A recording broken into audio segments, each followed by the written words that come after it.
قرآن مجید میں ہے ان اللہ لا یستحی من الحق، کہ اللہ تعالیٰ حق بات بیان کرنے سے حیا نہیں کرتے۔ حدیث میں بھی بعض ایسے مسائل کو اللہ کے رسول نے بیان کیا ہے صلی اللہ علیہ وسلم نے جو بظاہر حیا کے خلاف ہیں، مگر اس لیے بیان کیا کہ اگر آپ صلی اللہ علیہ وسلم بیان نہ کرتے تو لوگ ان بے شرمی کے کاموں میں مبتلا ہو جاتے۔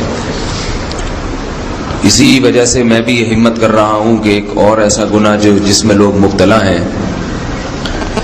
اور وہ ہے حیا کے خلاف، مگر ہے بہرحال شریعت کا مسئلہ اور لوگ اس میں گناہ میں مبتلا بھی ہیں، اس لیے بتانا ضروری ہے۔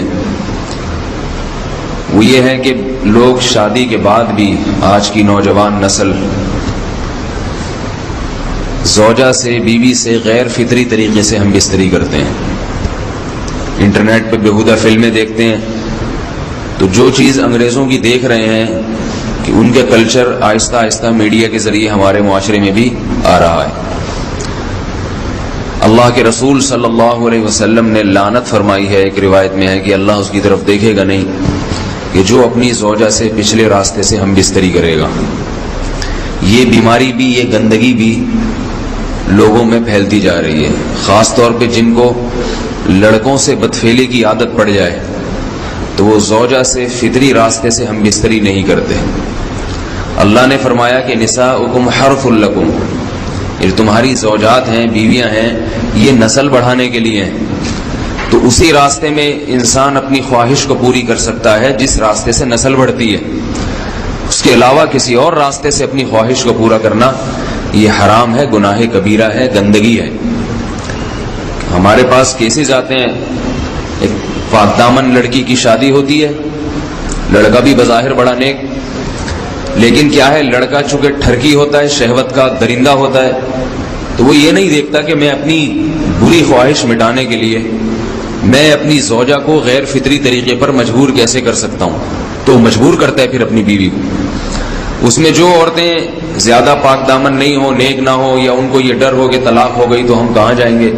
وہ پھر اپنے شوہر کے ساتھ اسی غیر فطری طریقے پر آمادہ ہو جاتی ہیں،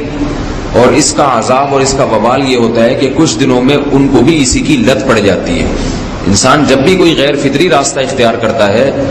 آخرت کا عذاب تو بعد میں، دنیا کا عذاب یہ آتا ہے کہ پھر اس کو لذت فطرت میں آتی نہیں ہے،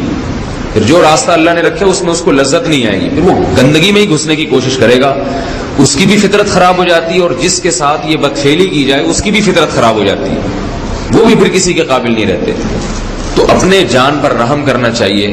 ہم انسان ہیں، ہم درندے نہیں ہیں، ہم گھوڑے نہیں ہیں، ہم گدھے نہیں ہیں، ہم جانور نہیں ہیں، ہم انگریز نہیں ہیں۔ انگریز نے تو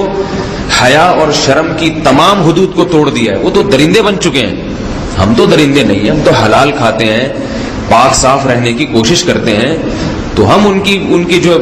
کلچر دیکھ دیکھ کے ہم ویسے درندے بننے کی کوشش کیوں کریں؟ تو یہ بہت بڑا وبال ہے، بہت بڑی برائی ہے جو ہمارے معاشرے میں آہستہ آہستہ جڑ پکڑتی جا رہی ہے، اور اس سے بیماریاں بھی پھیلتی ہیں۔ غیر فطری طریقہ ہے، بیماریاں بھی پھیلتی ہیں۔ ایسے کیسز آتے ہیں کہ جناب وہ مرد مجبور کر رہا ہے بیوی کو، اور وہ بیوی جو ہے ساتھ نہیں دیتی تو پھر اس کو طلاق کی دھمکیاں دیتے ہیں، ایسے کیسز بھی آتے ہیں۔ اور یہ بھی آتا ہے کہ مرد جب اپنی بیوی کو غیر فطری طریقے پر مجبور کرتا ہے، بیوی آمادہ نہیں ہوتی، تو مرد پھر یہ دھمکی دیتا ہے کہ بھائی میری خواہش تو تم سے پوری ہوتی نہیں ہے، پھر میں دوسروں کے پاس جاؤں گا۔ تو یاد رکھیں، جس عورت کا شوہر یہ دھمکی دے اس کو کہ میں زنا کروں گا اگر تم نے میری خواہش پوری نہیں کی غیر فطری طریقے سے، تو عورت اپنے شوہر سے کہہ دے کہ جاؤ تم کہیں اور جا کے منہ کالا کرو، تمہاری فطرت میں گندگی ہے تو یہ مجھے گندا بنانے کی کوشش نہ کرو، اس کو زنا کرنے دیں، وہ اللہ آخرت میں اس سے بھگتے گا۔ ہر بیماری کا اللہ نے علاج رکھا ہے۔ اللہ کے رسول صلی اللہ علیہ وسلم نے فرمایا، صحیح